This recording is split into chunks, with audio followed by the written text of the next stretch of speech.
I have called you all for this emergency meeting because I have an announcement to make. As you know, one of our patients is a famous artist, and currently she's being in the headline for being diagnosed with lupus.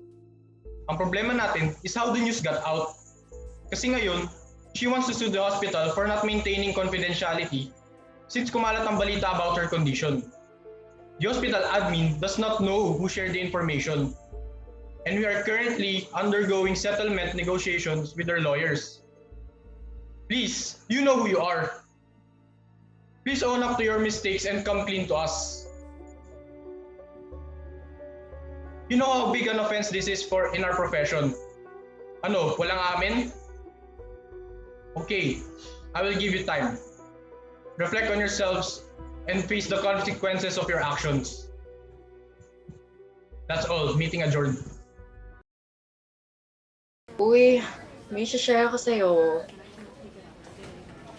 Oh, ano yun? Parang maputla ka today ah. Promise, hindi mo sasabihin sa iba, ha? Oo naman. Ano ba yun? I think it was me who leaked the info. Ha? Wait, paano mo naman nasabi? May time kasi na dumating yung kamag-anak ng artista. Nagtatanong about her condition, tapos sobrang concerned niya. Ako lang kasi yung nandun, kaya nagpanik ako ng slight. Tapos sinagot ko. Siyempre kasi I thought na she needed to know since relative nga siya. Wait lang, how are you so sure na relative yun? Na-confirm mo ba? Ayun na nga after niya umalis, doon ko lang na-realize na hindi ko muna pala kinonfirm bago ko nag-share ng info. Turns out, paparazzi pala siya. I realized lang a while after the incident na kung anong info yung shinare ko sa kanya, yun din yung nasa balita. Grabe, anong gagawin ko? Hala, bakit mo kasi hindi mo muna kinonfirm? Kasi 'di ba, nung first year pa lang tayo, in-emphasize na nila yung patient-doctor confidentiality, right? So, I think sabihin mo na lang kila doc, better na umamin ka now kaysa patagalin pa natin to. Oh no, ayoko. Natatakot ako talaga. Tingnan muna siguro natin kung ano mangyayari. Pero for now, please, keep this for me muna. Sige.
Tama ba naging desisyon ko?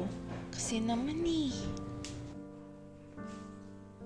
Hi, makapag-YouTube na muna. I need distractions.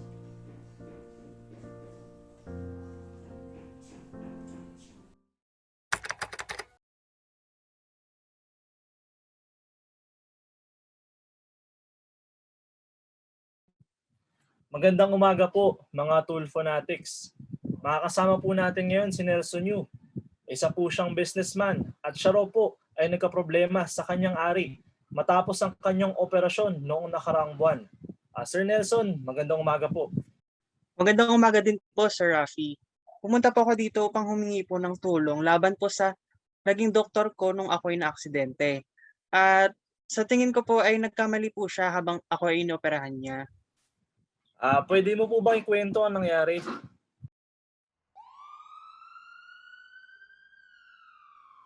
Hello? Sa paramedics to, galing sa aksidente sa ABC District.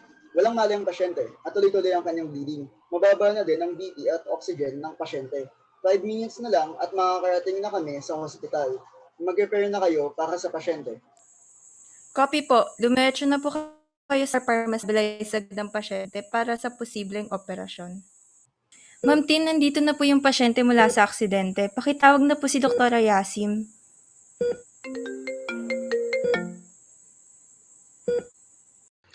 Kailangang maoperahan kaagad ang pasyente. Ilagay niyo na ang OR. Hindi ko na makontrol yung bleeding. Wala na akong makita. Hindi ko mahanap kung saan nanggagaling yung bleeding. Wait, ito ba? Dr. Castro, please assist me. Lalagyan ko na ng clamp to. Doktora, hindi tumitigil ang bleeding eh. Naku, doktora. Nerve atay na galaw mo, hindi ugat.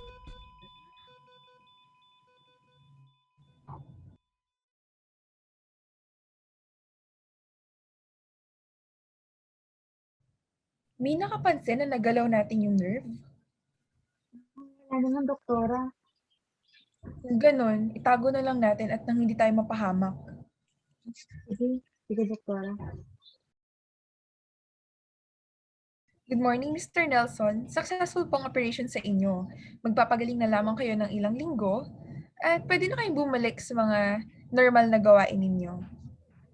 Maraming salamat po, Dr. Yasin.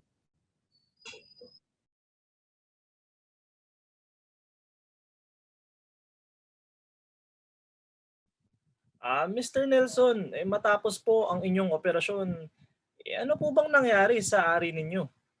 Di na po tumatay itong ari ko. Ito po, kausapin niyo itong misis ko para sa patunay. Magandang umaga po, Sir Rafi. Totoo nga pong hindi na tumatayo si Junjun. Tuwing kami nagsisiping, ngalay na nga po ako, pero wala pa rin nangyayari. Bagong kasal pa naman din po kami nito ni Nelson ngayong taon. Nako, Mr. Nelson at Mrs. Karen, mahirap po yan para sa mga bagong mag-asawa. Lalo na at wala pa po kayong anak. Ganun na nga po, Sir Rafi. Kaya sana po matulungan niyo kami para malagot yung doktor na gumawa na yan sa asawa ko. Sir Nelson, gaano na po ba katagal yung nangyari sa inyo? Mga ilang buwan na rin, Sir Rafi, matapos yung operasyon ko. Nung una, napansin ko matapos ng 2 linggo ng aking operasyon. Pero hindi ko muna pinansin kasi akala ko baka gumagaling pa lang dahil nga sa operasyon. Pero nung lumipas yung ilang linggo, kahit anong gawin ko po ay hindi na po talaga tumatayo at tumitigas ang tong ari ko. Sumubok na din po yan ng mga gamot pero wala pa rin nangyayari po. Okay, tawagan natin tong doktor mo, Sir Nelson, na nag-opera sa'yo, no? Ano bang pangalan ng doktor mo? Si Dr. Yasim ko po. Nasa kabilang linya po natin ay si Dr. Yasim ko ng Express Medical Hospital. Magandang umaga po, Sir Rafi. Dr. Yasim, totoo po ba kayo ang nag-opera dito kay Sir Nelson noong January 9, 2021? Yes po, Sir Rafi. Inoperahan ko po si Sir Nelson dahil po sa vehicular accident. At siya po ay duguan nung dinala sa ER namin. At successful naman po yung operation niya. Dr. Yasim, inireklamo po kayo ni Sir Nelson dahil hindi na po tumatayo at tumitigas ang ari niya. At naapektuhan na po ang relasyon nilang mag-asawa. Base po sa aking pagsusuri, ay baka nga hindi naman talaga successful ang operation nyo dahil sa kanya. Kaya ganyan ang nangyari kay Sir Nelson. Sir Rafi, successful po ang operasyon namin sa kanya. Kita niyo naman, no? Mas sagana at mabilis gumaling si Sir Nelson. Malabo pong mangyari yun dahil tinagurian pa nga akong greatest doctor at surgeon dito sa Pilipinas. At lagi po ako nafe-feature sa medical interviews, ha? Greatest doctor and surgeon ka dyan. Eh, hindi nga fully functional yung asawa ko dahil hindi tumatayo at tumitigas ari niya. Nawawalan na din siya tuloy ng kumpiyansa sa sarili niya dahil sa kapalpakan mo. Mrs., kahit tanungin niyo pa yung mga kasama ko sa operation room, wala naman pong pagkakamali yung nangyari. Pinuri nga din ako ng director ng hospital namin dahil nabuhay pa yan si Sir Nelson. Dinamay mo pa yung direktor nyo. Naku, ide-demanda talaga kita at yung mga kasama mong nag-opera sa mister ko. Palitan niyo din yung hospital nyo. Kaya siguro Express Medical Hospital yan, pangalan ng hospital nyo. Dahil madalian lang ang ginagawa nyo sa mga pasyente nyo. Talagang express na mapapabilis ang pagpunta mo sa langit. Mr. Nelson, kayo po ba ay may patunay, no, na mali po ang nangyari sa operasyon nyo? Masyado po kasing malaking paratang yan laban kay Dr. Yasim at pwedeng mawala ang kanyang lisensya bilang doktor na pinaghirapan niya ng maraming taon. Opo, Sir Rafi. Meron po kaming ebidensya laban kay Dr. Yasim. Yan naman pala, Dr. Yasim. May ebidensya si Sir Nelson laban sa inyo. Naku, wala po yan, Sir Rafi. Gawa-gawa lang niya po yan. Sir Nelson, ano po itong ebidensya nyo? Pwede po bang malaman o makita? Si Nurse Weng po ay testigo namin at kasama po siya noon sa operasyon ko. Becky, may contact ba tayo kay Nurse Kina? Yes po, Idol Rafi. Meron po tayong contact kay Nurse Kina. Tinatawagan na po namin. Nandito na po si Nurse Kina Dakanay, Idol Rafi. Siya po ay scrub nurse sa Express Medical Hospital noong January 9, 2021 at kasama po siya sa operasyon ni Sir Nelson. Magandang umaga po, Sir Rafi. Magandang umaga rin, Nurse Kina. Totoo po ba ang mga bintang nila Sir Nelson at Mrs. Karen laban kay Dr. Yasim? Yes po, Sir Rafi.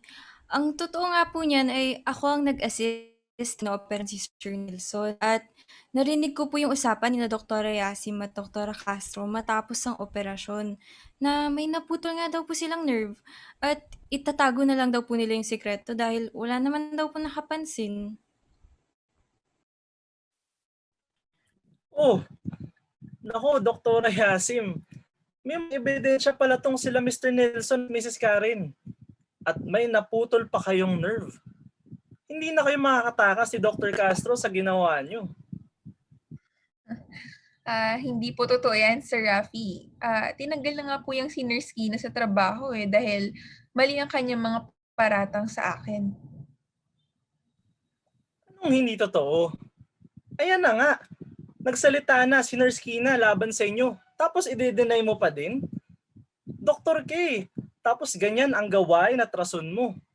Di ba nag-oath kayo bilang doktor? Tapos ikaw, perwisyo lang ang ginawa nyo imbes na mapabuti ang kalagayan ni Sir Nelson. Nagdulot pa ng malaking problema. May nalalaman ka pang one of the greatest doctor at surgeon dito sa Pilipinas. At pinaimbestigahan na rin namin kung bakit natanggal si Nurse Kina. Becky, ano bang sabi ng reports natin?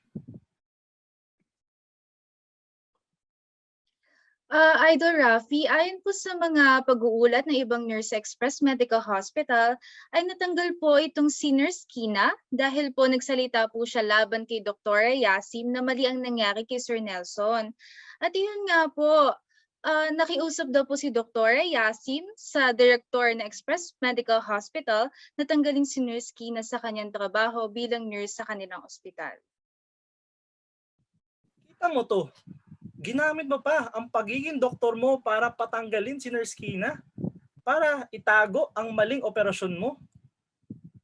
Kaya ngayon, tutulungan namin si Mr. Nelson para pagsasampa ng kaso laban sa inyo at pati yang si Dr. Castro dahil itinago nyo ang ginawa nyo. Kasama po natin si Attorney G. Mangubat para malaman ang pwedeng ipataw laban sa kanila. Magandang umaga, Sir Rafi. Attorney G, anong kaso ang pwede nating ipataw dito kay Dr. Yasim at kay Dr. Castro at sa Express Medical Hospital? Ayan. Una sa lahat, pwede natin sampahan ng kaso si Dr. Yasim at Dr. Castro batay sa RA 2382 or ang Medical Act of 1959 dahil ito sa mga malpractice na ginawa nila. At nagdulot ito ng malaking problema kay Mr. Nelson. So, etong sina Dr. Yasim at Dr. Castro kasama ang kanilang medical director ay maaari din natin sampahan ng kaso na kaugnay sa Article 282 hanggang 284 ng Labor Code dahil sa hindi nila makatuwilang pagtrato kay Nurse Kina. Ayan, marami palang kaso ang pwedeng ipataw sa inyo, Doktora. Nandito din po ang miyembro ng Philippine Medical Association at Ethics Committee na si Doktora K. Bintang. Magandang umaga, Rafi. Magandang umaga, Doktora K. Doktora, ano po ba ang pwede natin gawin dito kay Doktora Yasim at kay Dr. Castro? Dahil may malpractice sila at may testigo tayo. At pinatanggal pa si Nurse Kina sa kanyang trabaho upang itago ang kanyang ginawa. Ang una ay may kinalaman sa personal communication, kung saan hindi niya in-inform si Mr. Nelson sa mga naganap sa operasyon niya. Sa ilalim nito, may tinatawag tayong principle of veracity or truth-telling. Dito naman, papasok ang intensyonal na paglihim nila ni Dr. Castro sa tunay na nangyari. Ay kalawa ay tinatawag naman nating deontological theory. Dito, nakasaad ng ating mga gawain ay dapat sumasang-ayon sa ating responsibilidad bilang doktor at yun din sa mga batas ng ating bansa. Sa mga ginawa ni Dr. Yasim, malinaw na nalabag niya hindi lamang pagsunod sa aming tungkulin, kundi gayon din ang mga batas ng ating estado. Sa ilalim pa nitong deontological theory, ay meron tayong mga prima facie duty. Sa 6 na prima facie duties, ay merong 4 na nalabag si Dr. Yasim. Unang-una na dito ay ang fidelity, kung saan kinakailangan maging tapat kami sa aming mga obligasyon at ginagawa na alinsunod sa aming sinumpaang tungkulin bilang mga doktor. Dito sa fidelity ay malinaw na obligasyon ni Dr. Yasim bilang isang doktor na sabihin ang katotohanan kay Mr. Nelson. Ay kalawa ay ang reparation, kung saan bilang nagkaroon ng pagkakamali si Dr. Yasim kay Mr. Nelson, ay karapat-dapat lamang na humingi siya ng paumanhin at magbigay ng tamang kompensasyon kay Mr. Nelson bilang tanda ng pagsisisi at pagtulong kay Mr. Nelson upang kahit papaano naman gumaan yung epekto ng pagkakamaling nagawa niya. Ngunit sa mga kinikilos ni Dr. Yasim, ay malinaw na hindi niya ito ginawa. Ang ikatlo at pang-apat, Rafi, ay ang beneficence at non-maleficence. Ang dalawang principle na ito ay halos magkadikit, sapagkat sa beneficence, kinakailangan gawin namin kung anong mas nakakabuti para sa pasyente. Sa kalagayan ni Dr. Yasim, ito ay ang pagsasabi ng katotohanan kay Mr. Nelson. Lalong-lalo na si Mr. Nelson ay nag-uumpisa pa lamang bumuo ng pamilya. At ang nagawang pagkakamali ni Dr. Yasim ay merong malaking epekto sa kalagayan ng buhay hindi lamang ni Mr. Nelson kundi sa kanya na ring asawa. Sa non-maleficence naman, dapat hanggat maaari ay iiwasan natin ng kahit anong desisyon o gawaing ikakapahamak ng ating kapwa. Kagaya na lamang sa kalagayan ni Mr. Nelson, isang nerve ang nagalaw ni Dr. Yasim. Alam naman natin, Rafi, na ang mga nerves ay napakasensitibo at isang maling galaw lamang dito ay talagang ikakahamak ng pasyente. Oh, Dr. Yasim, narinig niyo po ba yun? Sana po ay mag-ingat at magsilbing leksyon na po ito ang pangyayaring ito sa inyo para mas maging maingat at matapat po kayo sa inyong trabaho. Lalo na at buhay at kalusugan ng inyong mga pasyente ang nakasalalay dito.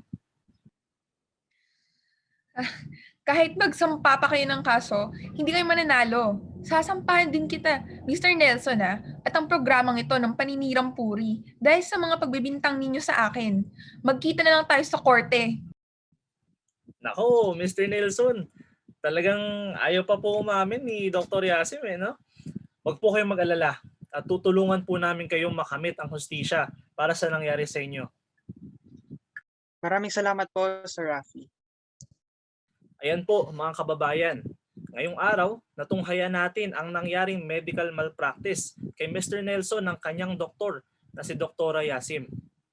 Bukod pa ron, nalaman din natin na inilihim niya ang kanyang pagkakamali. At sa patuloy na paglilihim, ipinatanggal pa niya si Nurse Kina sa kanyang trabaho. Kaya naman po mga kababayan, base sa mga pahayag ng dalawang kampo, gayon na din ang pahayag ni na Attorney G at Dr. Bintang. Ay makakaasa po kayo na tutulungan natin si Mr. Nelson para makamit ang hustisya para sa perwisyong dulot sa kanya ni Dr. Yasim.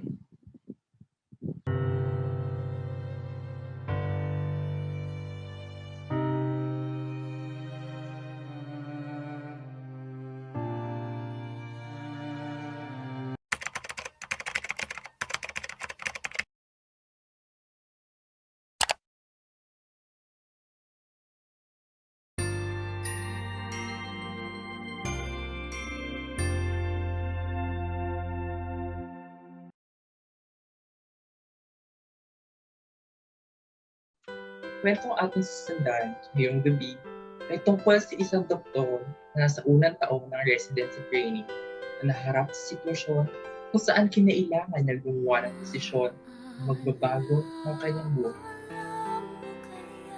Dear Ate Clara, ako si Jessica. Bata pa lang ako, pangarap ko na talaga maging doktor.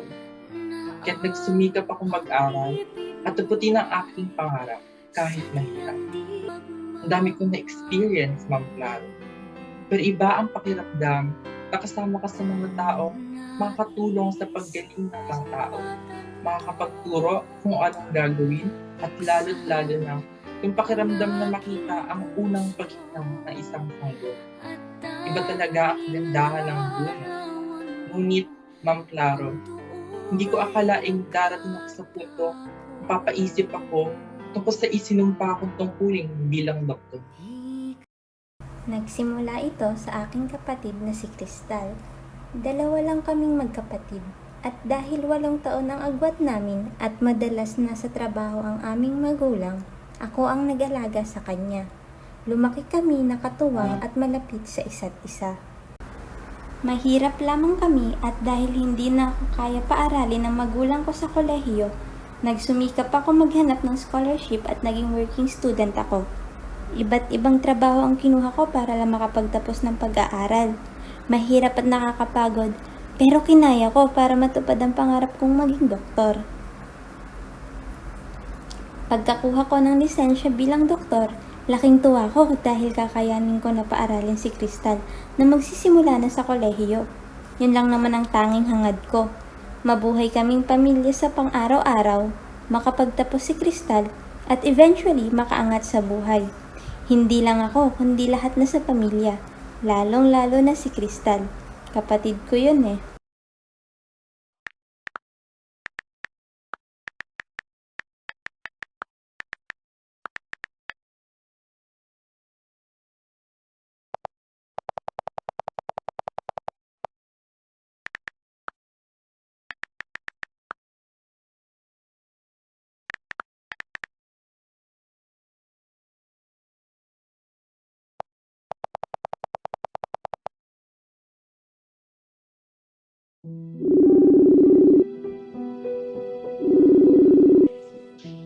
Ate, may gusto sana akong sabihin sa'yo.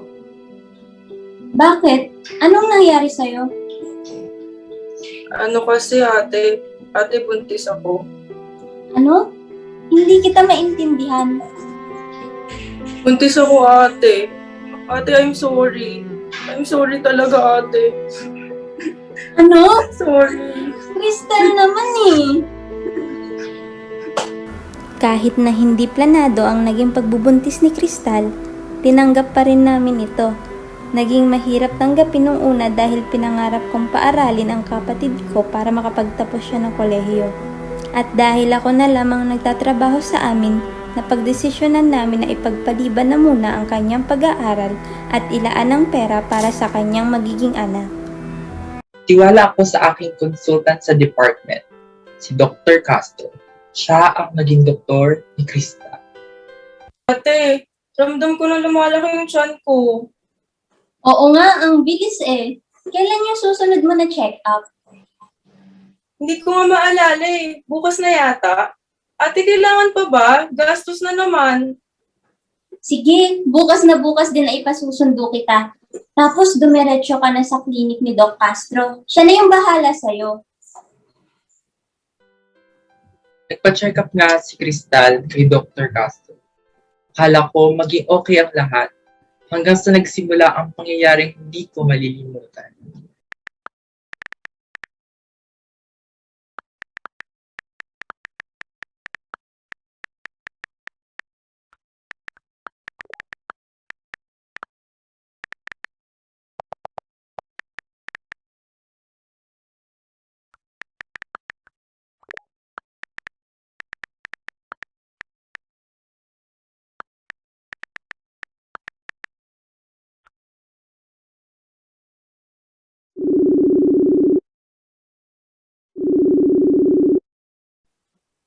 Ate, hindi ko nga masyadong naiintindihan eh. Basta sabi, parang ooperahan daw. Sana inintindi mo man lang. Anak mo yan, Crystal. Sige, ako na nga lang kakausap kay Doc Castro. Pasensya ka na, Doc Castro. Alam ko namang marami ka pang ira-rounds. Mangangamusta lang sana ako sa naging check-up ng kapatid ko kanina. Balita ko may ooperahan daw sa kanya. Sabihin ka na lang bukas. Sunod ka na lang sa akin.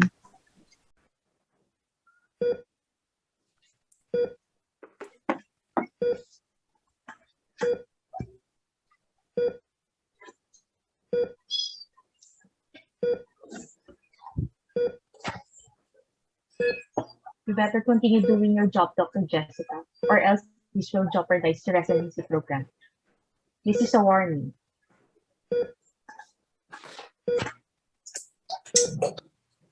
Dr. Jessica. Dr. Jessica, bumalik ka dito. Teka nga, mali ito eh. No medical condition is enough to conduct a moral procedure. Pero, baka kapag di ko ginawa, paano ng kapatid ko? Paano yung anak niya? Susundin ko ba si Doc Consolacion? Paano naman yung residency ko? Ano bang nangyayari? Bakit nagkakaganito? Must I compromise? Kasi nandito na ako. At kapatid ko pa yung magpapa-abort.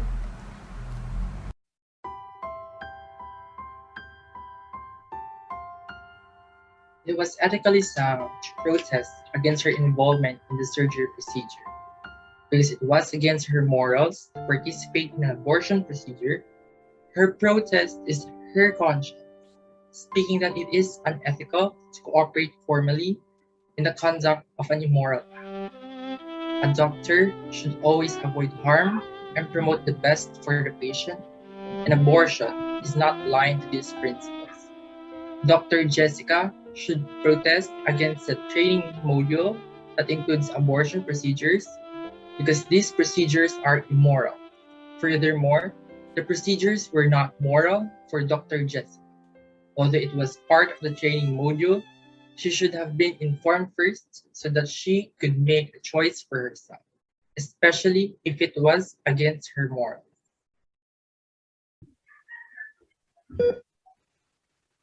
Doc, I will not continue with the procedure. I will not participate in this immoral act. I'm serious, Dr. Jessica. If you do not continue and finish this procedure, you will be dropped out of your residency program. Again, Dr. Castro, I will not participate in this intrinsically immoral procedure. I have a clear and right conscience. Dr. Castro, I have my moral discernment. I would like to respectfully scrub out of the procedure po. I will not become an immediate cooperator in this immoral act. I hope you will understand my decision.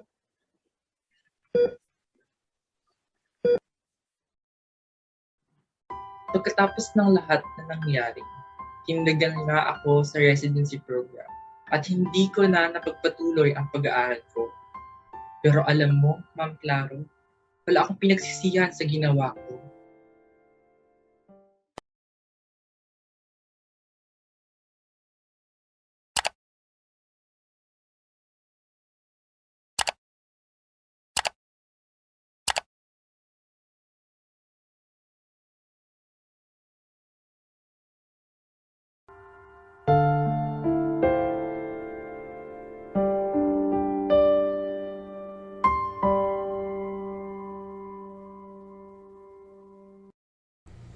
Diyos ko naman, parang mas lalong nakakabigat ng konsensya tong mga napapanood ko. I think I really need some advice on this. Maybe I can consult Tita Ray. Sana makatulong siya.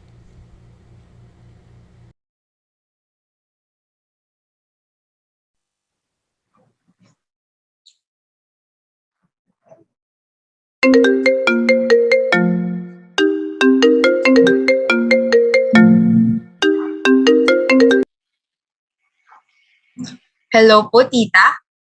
Apologies po if this sounds random, but can I ask for your advice po? There's something that's really bothering me lately. Oh, napatawag ka, Laya. Of course, okay lang. Good timing ka nga eh. I'm about to start my podcast in a while. Gusto mo ba maging guest? We can do it online naman and you can be anonymous if you want. Pwede naman po, tita. Sige po. Just tell me na lang po when pwede. Sure. Send me na lang kung about what you need mong advice para makaprepare naman ako ng konti. Sige po. Will do po, tita. Thank you. Sure. Bye. Bye. Are you ready? Basta wag kakabahan. Tandaan mo lang yung mga pointers ko sa'yo kanina. Sige, yes po, tita. Let's do this. Okay. Hello to my avid listeners. Tita Doc is back for another episode of Med Diaries. For today, we'll be having a special guest. She's someone close to my heart. Although since kinda confidential yung topic natin, I'll give her an alias na lang. Everyone, let's welcome LA. Yay! Hello po to all the avid listeners of Tita Doc. I hope you all are doing well. Okay, since our episode is entitled Dilemmas in Practice, maybe maintindihan na kayo kung ano yung pag-uusapan natin today. It's something that, something that we were taught in med school, first year pa lang. However, there are times talaga, or there are many times actually, during practice, na masasabi mo sa sarili mo na, I wasn't prepared for this, or how will I handle this, ganyan. Kasi iba pa rin when you're out there na. But don't worry, just remember na you have your mentors and me. I'm also here to help you walk through this experience. So to start, maybe LA, you can tell us a little bit about yourself and what has been bothering you. Hello po. So, I'm a clerk po kasi at a certain hospital. Siyempre, I have co-clerks po na I'm very close with and we're really open to each other about our experiences. Ooh, that's really nice, ah. Ito na nga po, Tita Doc. Recently po kasi, we received a complaint from a patient. May naglabas daw po ng info na supposedly private and hospital lang nakakaalam. Oh no! I know, right, Tita? And we all know how big of a deal privacy breach is in our profession. So, syempre, napagalitan po kaming lahat na staff assigned to that person. And it can cause a big issue po, kasi especially since lawyers were getting involved na rin. Of course. That's a big no-no talaga. Tapos, anong nangyari? So, ayun po, after the meeting, yung close friend na co-clerk po, lumapit sa akin. And apparently, it was her who leaked the info, although it was kind of unintentional naman. Hala, but still, diba? So, did that person own up to their mistake? That's the thing nga po eh. My friend doesn't want to. Natatakot daw po siya. Well, technically po kasi, the issue has been settled na on the side of the patient and the hospital. So ayun, sabi niya, maybe we can keep this to ourselves na lang since kami lang nakakaalam ng nangyari. I see. Eh, ikaw, anong ginawa mo? Well, sabi ko na lang po, sige. Although, alam mo yun, tita, a big part of me was really telling me that I shouldn't agree. I felt really uncomfortable telling my friend na, sige, hindi ko sasabihin. So now, I'm feeling really lost. A part of me is saying that person is my friend. Alam niya naman na nagkamali siya, hindi niya daw raw uulitin. Plus, ayaw niya din ma-disappoint yung family niya. I mean, we all don't want that to happen, right? So parang naawa naman ako. But a big part of me is saying na it's wrong talaga. Na I should tell the admin about it. Or at least encourage that person to own up to the consequences. Let me tell you ha, that's a normal feeling. Syempre, you will be torn kasi both sides matter to you. But, I think you must follow that nagging feeling telling you that it's wrong. Kasi it's your conscience eh. Alam nyo ba guys, if you are torn between following your conscience or following your feelings, you must choose your conscience. Kasi feelings belong to the domain of emotions or passions. So syempre, they can be quite erratic and can change depending on the person. Therefore, judgment based on feelings is highly unstable and can hardly be relied upon. Aray naman, Tita Doc. Ano ka ba? I told you naman, di ba, na what you're feeling is valid. Though from what I can see kasi ha, it's your consequent conscience talking na. Can you remember what that is? Yes po, Tita. Parang it allows us to evaluate a deed that is already done. That's right. And from what I've heard from you, I think you have this correct and certain conscience naman. I mean, this type kasi is yung alam nating ideal since it both agrees with the objective norms of morality, and I think you're certain enough din since you were able to tell yourself agad na mali nga yung ginawa niya. I understand that naman po, pero kasi... Yeah, I know. Mahirap talaga siya. Ganto na lang. Kung nahihirapan ka pa rin, let's go back to the ethical principles that we were taught back in med school. Naaalala mo pa ba? Nako, baka nakalimutan mo na ha. Lagot ka sa mga naging profs mo niyan. Grabe ka, tita. Naalala ko pa naman kahit pa paano. I think for your situation, pasok yung normative principles of Christian faith. To the people who are listening, normative principles are action guides specifying which type of action are morally required, prohibited, or permitted. So basically, they guide us in making ethical decisions. And we have normative Christian principles wherein dito under yung Christian love, Christian hope, and Christian faith. I think for this episode, we can focus na lang on Christian faith muna. And if you guys want to know more about the other two, just tell me na lang and I'll make an episode about it, okay? Anyway, first is yung moral discernment. Do you remember what that is? Yes po. Actually, I was reminded of this nga po kanina kasi may napanood akong palabas about it. And to keep it brief lang, it's moral discernment, basically our capacity to make rational judgment that are essentially moral or ethical in nature and distinguish them from those that are immoral or unethical. And this is one of the reasons talaga why I felt really uneasy with what I did. Kasi nga alam ko mali yung nangyari eh. That's right. Each one of us has a moral discernment. Another one that I could think of, actually, medyo na-mention na natin kanina. That is yung conscience, or specifically, yung well-formed conscience. Kasi lahat tayo, We must take care in informing our own conscience by having knowledge on facts and laws and requiring disciplined or virtuous affection. Kaya nga 'di ba in your case, nakokonsensya ka. Kasi you have the knowledge about what is wrong and what is right. That's what we were taught in med school eh. Yes nga po, tita eh. And I remember, first year pa lang, tinuro na yung principles of professional communications and confidentiality. Siyempre, dun sa former, kailangan natin irespeto yung right of our patients to their privacy, especially kung sa atin sila nag-confide ng problems nila. Also, since you're entrusted with that information, dapat hindi natin yung sasabihin sa iba.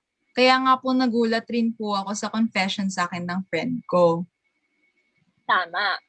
Aside from those principles, always remember then na we have this obligation to report any unethical conduct that transgress the ethical standards of our profession. Kailangang malaman ng hospital admin because they're the ones with the responsibility of rectifying the situation. And ikaw na nga rin ang nagsabi, breach of confidentiality ang ginawa niya, intended man or hindi. I know po, but I think my friend had good intentions naman in sharing the information. Maybe it was to relieve the anxiousness of the relative. Before you even tell it to a relative, you should confirm their identity first, or at least include the patient in the decision of sharing the information. The info kasi is about him or her, and maybe they want to keep it private. Alam mo, sometimes, sharing the information will not be even helpful to anyone, except sa mga chismosa. In the end, it's not our place to tell anyone about that. We wouldn't want to disregard our patient's privacy and break that unwritten trust. I agree po. Clear naman po sa akin. I'm just really worried about my friend.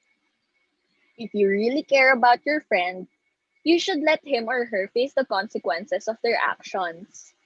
When we make mistakes, we ponder on them after, di ba? Kapag napag-isipan mo na, more often than not, you won't do it again. We needed to grow as a person, and by keeping them from going through the ordeal, you're actually keeping them from improving. Di ko po naisip yung ganyang perspective, and that actually makes sense. Maybe natatakot lang din po ako na mawala yung friendship namin. Can you really consider a friendship real if it's easily destroyed by that? Look, your heart is in the right place this time.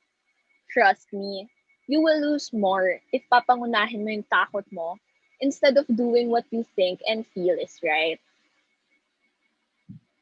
My final advice na lang din for you and for the medical students tuning in right now, na always remember the Hippocratic Oath.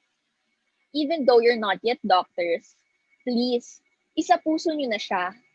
Every time you face problems and dilemmas, these principles will always guide you toward an ethically sound decision. Okay? I guess we have reached the end of our podcast for today, Dilemmas in Practice. I'd like to thank my guest for sharing her story.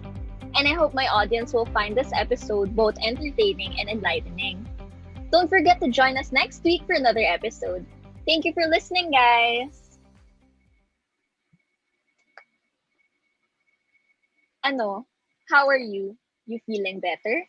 Nakatulong ba ako? To be honest po, I still feel bad. But you're really great help po, tita. It's just that no matter how many justifications I have, nakakapanlo mo pa ring isipin. That's just how life is. Ang gusto ko lang for you is mabawasan yung mga bagay na pwede mong pagsisihan and to live as morally sound and righteous as you can be. Thank you po, Tita Ray, ha, for listening and for the No meaningful problem. advice. Don't hesitate to ask me anything, ha? Sige na, I need to go na. Alright po, thank you again, tita. Take care. To be honest, I'd rather be in any situation other than this. Parang ang hirap. Kahit anong piliin ko, pakiramdam ko may mawawala sa akin. But I know that I have to be that kind of person that influences my friends and those around me to do the right thing. I don't want to lose Jen and what we have, but I can't compromise myself and my integrity over this.